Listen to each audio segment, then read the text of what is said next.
Hi, my name is Jesse Higgins. I'm a sophomore in the Biology Health Science program, and today I'm going to be giving you a little bit of information on gene editing, more specifically CRISPR Cas9.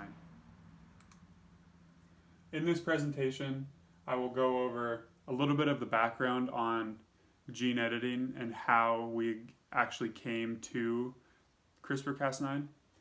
I will also go over specifically how and what CRISPR Cas9 is and the benefits of it. I will also go over a current example of how this gene editing system has been used on human embryos. I will then go into more of a discussion aspect of the presentation where I'll be going over the pros and cons of gene editing and kind of the controversies surrounding gene editing. I will go over personally why I decided to choose gene editing and CRISPR Cas9. And then I will also wrap it up and bring the presentation to a close at the end.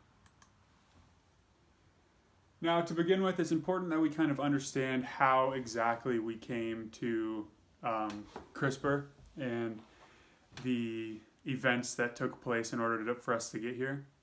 So, prior to gene editing, there really was no way for doctors and scientists to be able to cure and treat some certain genetic diseases like Alzheimer's or Parkinson's. It was more or less once you had it, there was not much you could do about it. And because these diseases oftentimes were based on altered or damaged DNA. And it's important that we also understand who Francis Crick was. I'm sure most of you guys are familiar with who he is, but he was the one who hypothesized the central dogma of biology, that information flows from DNA to RNA and then to proteins. Now you may think that this is a very simple idea. However, without this hypothesis, there really would be no way for scientists to move on and begin to do very complex gene editing systems. So it's important that we give him credit for his ideas. The gene editing was first used by Rudolf Janisch when he altered a mouse organism or a mouse's DNA.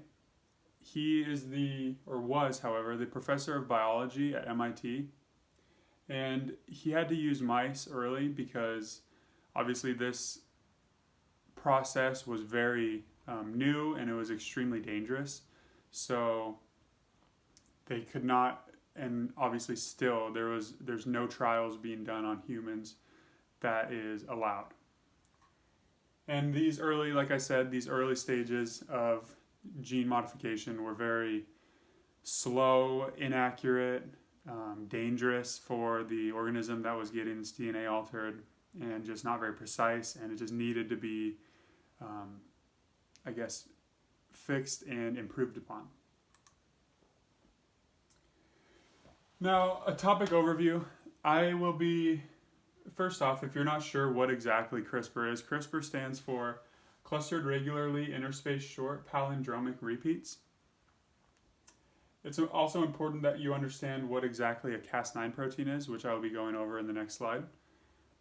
And then kind of like I was saying prior, CRISPR-Cas9 is by far the best and most effective way at altering an organism's DNA at this current time. So that is why I chose to more specifically focus on this piece of genetic engineering. Now, a Cas9 protein, if you're not familiar with what a Cas9 protein is, Cas9 protein is an RNA-guided endonuclease that can be used for the site-specific cleavage of a double-stranded DNA. This is probably the most important part of gene editing.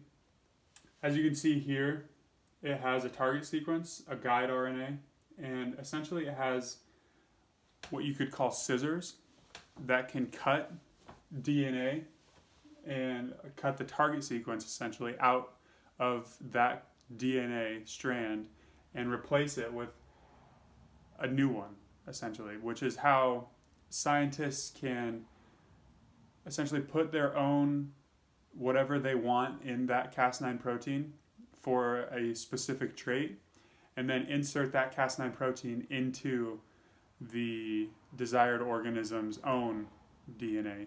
And that Cas9 protein will essentially cut and paste that new information into that new organism. So kind of like I've been saying, how does it work? It directly can insert RNAs with the coding of Cas proteins and gRNA. So like I said, it's essentially copying and pasting that short genetic strand of information that a scientist will want to put into a different organism. And I have a short video here that I would like to play for you guys that can hopefully explain this a little bit better.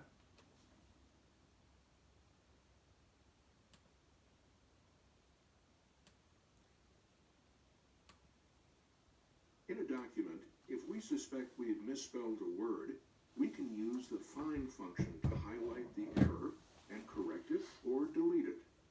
Within our DNA, that function is taken on by a system called CRISPR Cas9. CRISPR is short for clustered, regularly interspaced short palindromic repeats. CRISPR consists of two components, the Cas9 protein that can cut DNA and a guide RNA that can recognize the sequence of DNA to be edited.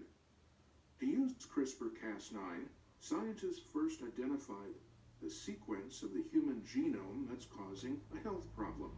Then they create a specific guide RNA to recognize that particular stretch of A's, T's, G's, and C's in the DNA. The guide RNA is attached to the DNA cutting enzyme Cas9. And then this complex is introduced to the target cells. It locates the target letter sequence and cuts the DNA. At that point, scientists can then edit the existing genome by either modifying, deleting, or inserting new sequences. It effectively makes CRISPR-Cas9 a cut and paste tool for DNA editing. In the future, scientists hope to use CRISPR-Cas9 to develop critical advances in patient care, or even cure lifelong inherited diseases.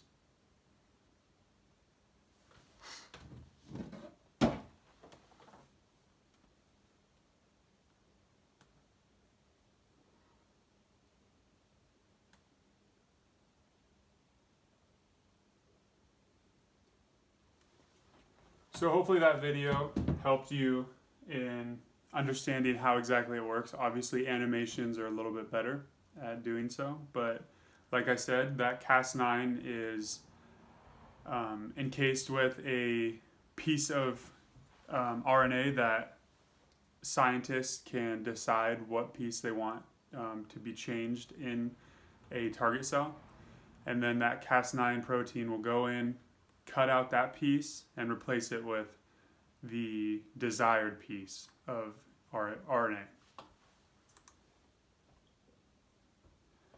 So with this, obviously, there's going to be a lot of controversy behind it, and I'm sure a lot of you are familiar with some of the controversies surrounding gene editing. It brings up a lot of ethical dilemmas, and with this is the idea of what we call super babies. A super baby is essentially a ideal characteristic baby that more or less has been genetically engineered to have all the best traits, all smart, fast, strong, tall, you name it.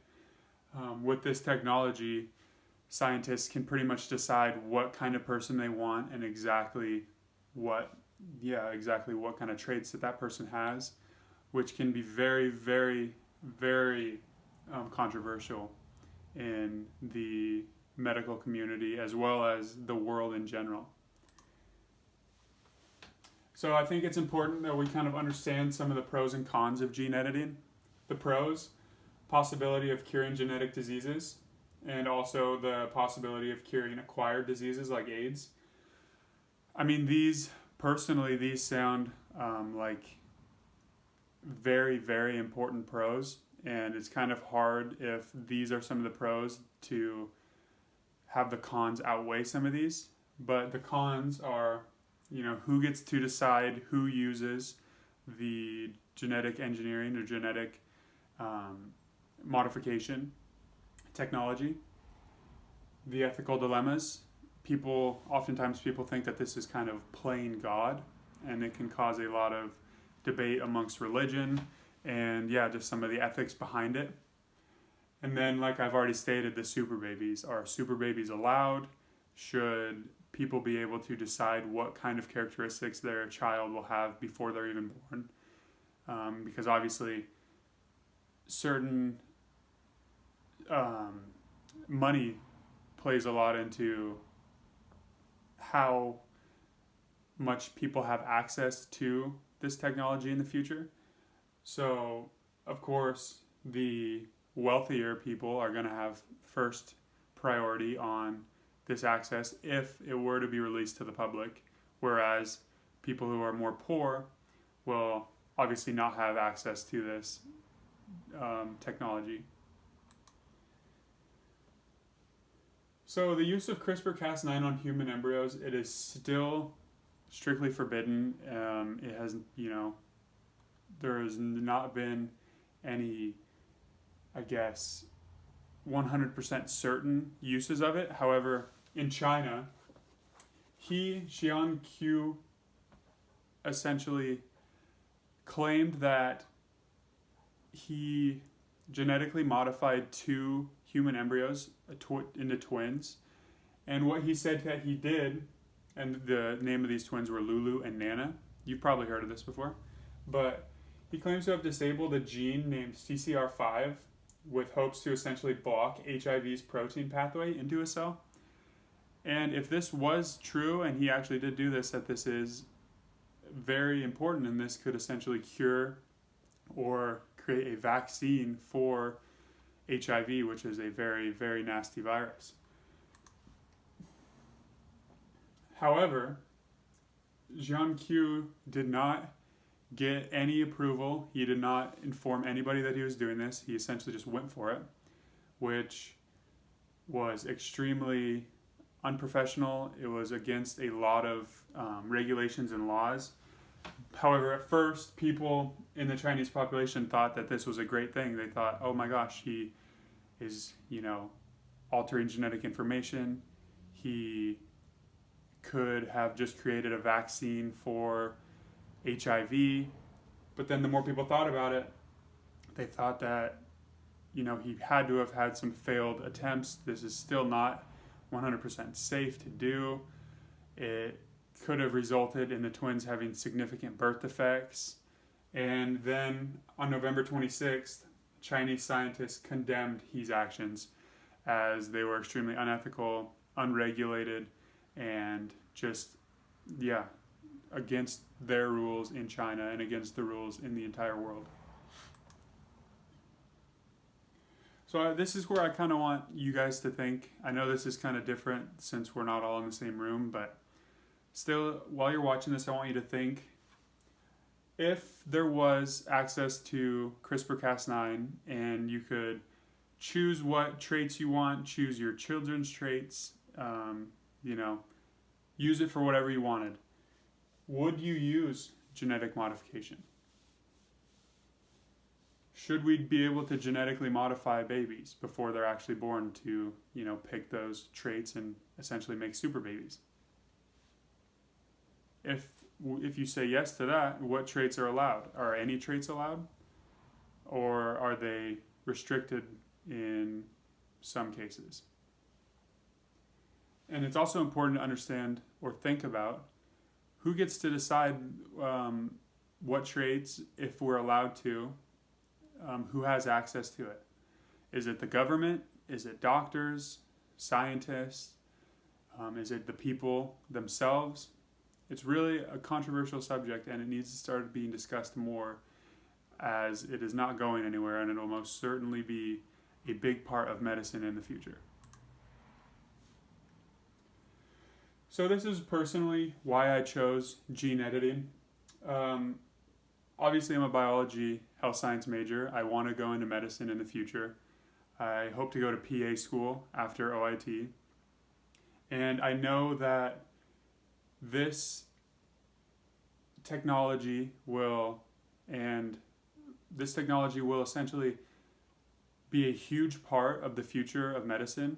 I imagine within the next 10 years that this will be a pretty big topic of medicine, and I know that the more and more I'm familiar with it now, the better I'll be off in the future. And also worldwide importance. This doesn't just affect the United States. This is going to be something that affects everyone everywhere. If people are able to genetically modify babies before they're born, if they're able to fix genetic diseases or disorders, it'll be worldwide, and people are going to not have access to it, and some people will have access to it, and it's going to need to be discussed further in order to come to common ground on who gets to use it, why they get to use it, what for, if they do get to use it on babies, what kind of traits are they allowed to change, price. It's extremely complex. And this kind of goes into the ethical dilemmas as well. Conclusion, kind of just to bring it all back and wrap it all up, you cannot deny how important gene editing is, and the possibilities with gene editing are extremely exciting in the medical field, with the possibility of curing genetic diseases like Alzheimer's and Parkinson's, just to name a few. Just that alone, being able to cure genetic diseases and disorders, is enough for me to say I think that the pros outweigh the cons dramatically, and we need to continue to research this until we have a solid use of it in medical field. With that, it's also important that we understand the negative aspects and begin to also discuss those further. We need to start discussing how, what, for, who gets to use the CRISPR Cas9 systems. It's going to be a big issue, and I think that the more and more people are familiar with it, the better they can articulate an argument and create their own opinion on gene editing and CRISPR Cas9. Here are some of my references that I used throughout the course of researching this topic. Thank you for your time, and have a great day.